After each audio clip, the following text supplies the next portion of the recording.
Welcome to another episode of Appalachian 4x4 Garage. So we've got a 2020 JL. He's wanting a 2.5 inch lift. We did the 2.5 inch super lift. Not a lot of parts go into this. It's mainly coil springs and shock extensions and a little bit longer sway bars. So this is going to be a relatively easy installation. He's already gone with a 35 1250 17. He got the Geolander MTs, which are really nice tire. Of course, they got a aftermarket wheel. Looks really good with this color combination. This is a Rubicon. It's got the 4-cylinder turbo, so that's a new one for our shop. So we're gonna get to it and start on disassembly. So we're taking these shocks apart from the axle because we can leave the tops because we don't need to take that apart. We're gonna leave these factory shocks because they're 2020 models and they're still good. So we can do that. That gets it out of the way. Now we'll get the sway bar link undone. All these are 18 millimeter.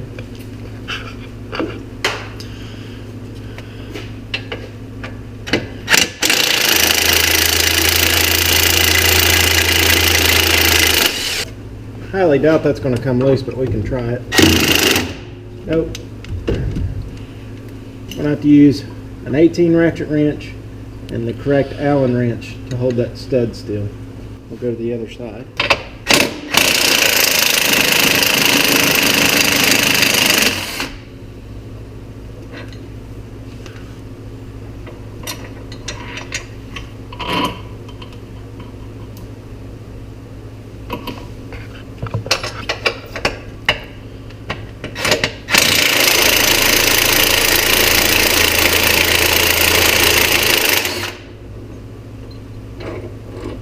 Remove the track bar bolt.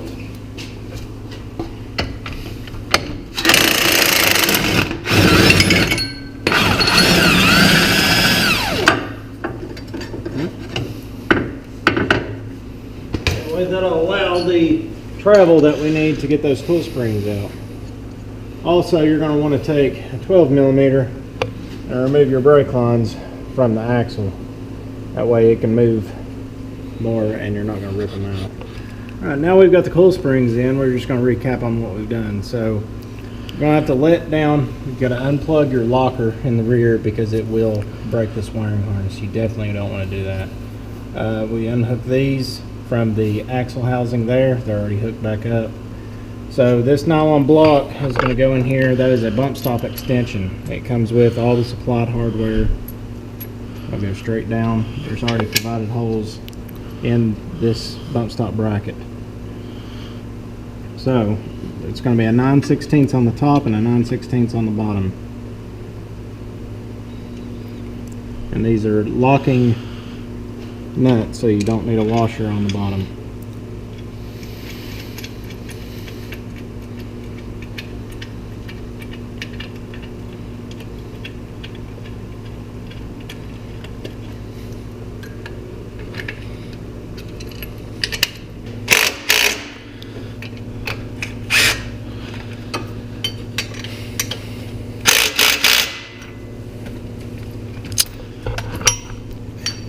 Now that those are secure, we'll go ahead and get the other side. Then we can start reattaching the shocks with the supplied shock extension bracket and the track bar, which this is a 2.5, so you don't have to utilize the track bar relocation bracket for this lift. So what I'm doing here is we got a 1/2 inch coarse thread, 3 inch. Very confusing, I know. Nylon lock nut on the top.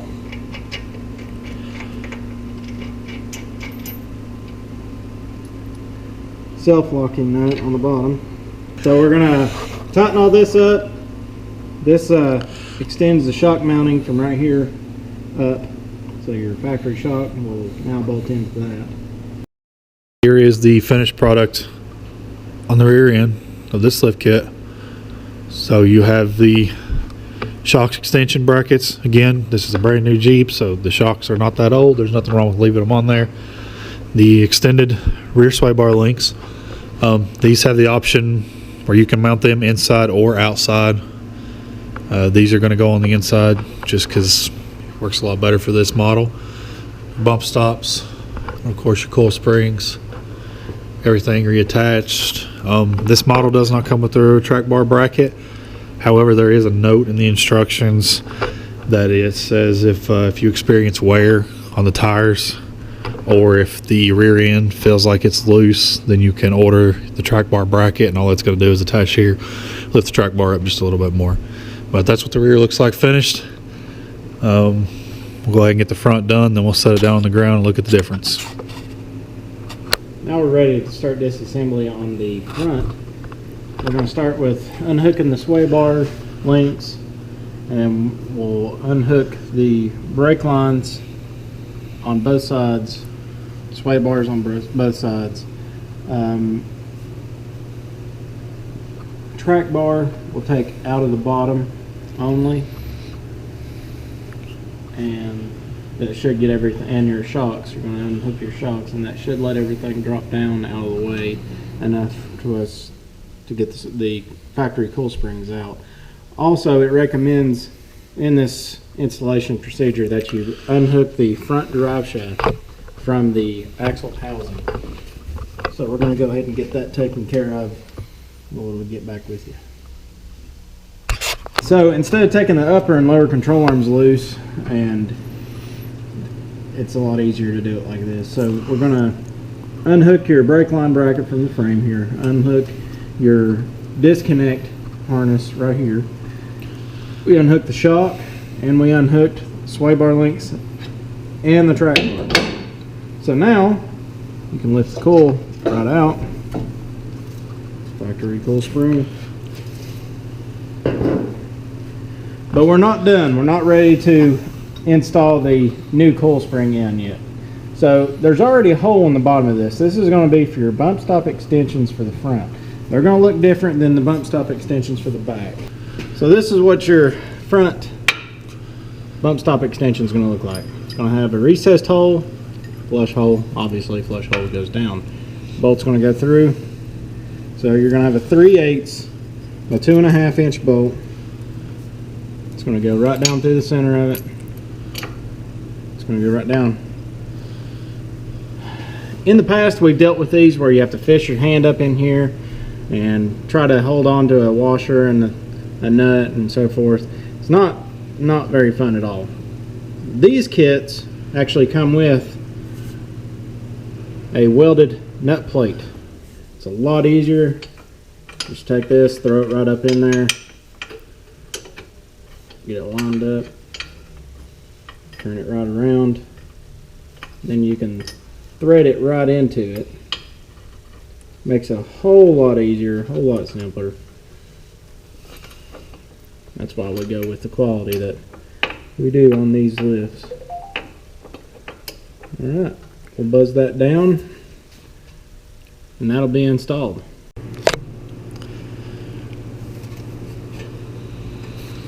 Sorry, I had a light dying on us. So, now that that catch nut is in there, it's going to catch in between these two brackets. So you can see where that is, so when you tighten it up, it's in there.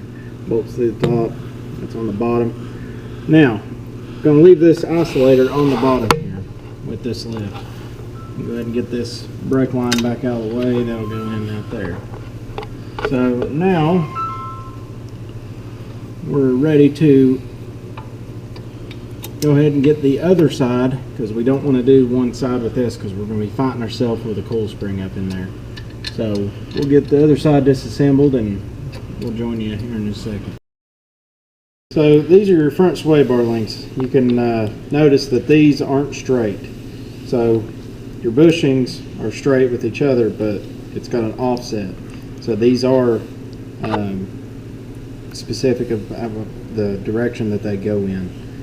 So you can push the rubber bushings in by hand, and then we usually just push the metal sleeves in with just a regular shot vise. So you're going to do that top and bottom. That way it fits on your bolts real nice. and snug. You don't want any kind of up and down movement when you're on the trails or driving on the road. That'll create a rougher ride and not a lot of stability when you're on the road. So your shock bushings are your shock extensions are gonna be exactly like the rear, except they're gonna be forward. You'll have your big bolt goes through there.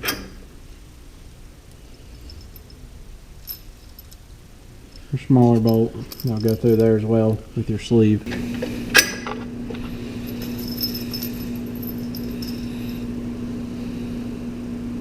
The washer.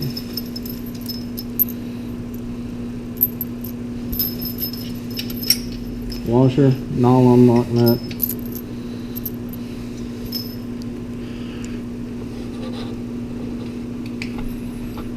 Now on these front ones, it's got a smaller hole, so it's going to mean it's got to have a smaller bolt. So bolt, washer, come up through, right on the inside.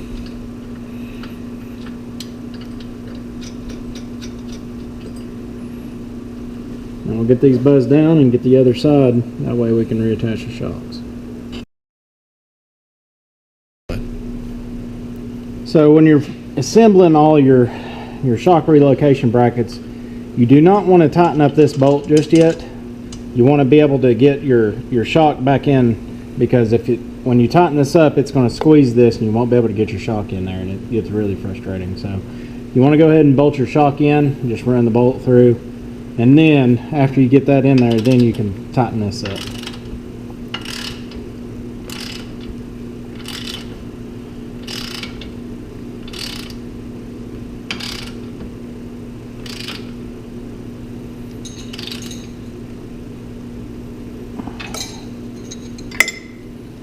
And then these are going to be 18 millimeters. These are 19 millimeters.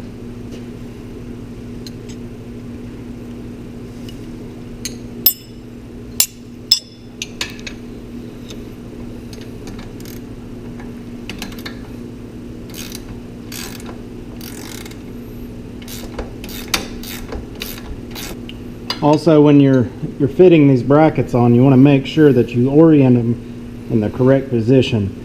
So this bracket is designed to go forward to give you as close to stock location for this shock as you can. So these brackets go and then they pivot forward. You can put them on backwards. They will work both ways. You just got to really make sure that you get them on the right way.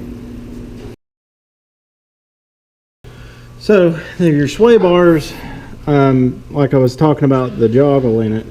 So the wider part is going to go in the bottom, because the axle brackets are wider than the sway bar itself. So it's going to go on the outside of the sway bar, inside of the sway bar bracket on the axle. And then you'll see, if you come over where I'm standing, you can see where it's offset.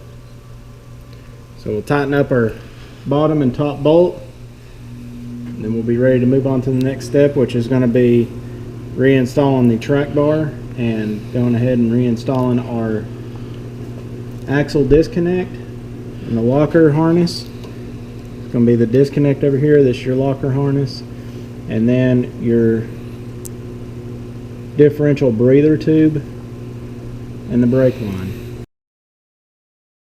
All right, we're going to do a quick recap of what all we've done here. So this Jeep come in, it was a stock 2020 4-cylinder turbo gas Rubicon. It's Dana 44 front and rear. It's got the electronic lockers, electronic disconnects. So what we did was we took all the stock stuff out. We utilized the factory shocks, because you can get these lift kits. This is just a 2.5 that will give you a shock extension, or you can get new shocks, or you can go up to a bigger lift, so on and so forth. So we've got our new 2.5 cool springs, bump stock extensions. All the brake lines are in the factory locations. This does not utilize any kind of moving of the brake lines, and you can see this is at full droop. This will not go down any further, no matter if he's in a flex situation or what. He's limited by the travel of the shocks. So still got plenty of movement with your brake lines over here as well. Brake line's bolted in its factory location. So we've got all that. We did our sway bar links. They're extended sway bar links in the front. We've got everything back together now, and this kit turned out really nice. One thing that we did do, like I said, the brake lines have plenty of room to move. We did disconnect a little bit up here for the harness for the axle disconnect. It was bunched up like this, which kept it really tight. Just had a zip tie around it, and now you've got this much play in it. Same thing with the other side. It was actually mounted up there. Just took it off, so it still stays mounted to the axle, but gives you enough room in case, I mean, it's not going to go any further down, so it gives a little bit more play in it. So now everything's put back together. It utilizes the factory track bar. You don't have to get any kind of track bar relocation bracket.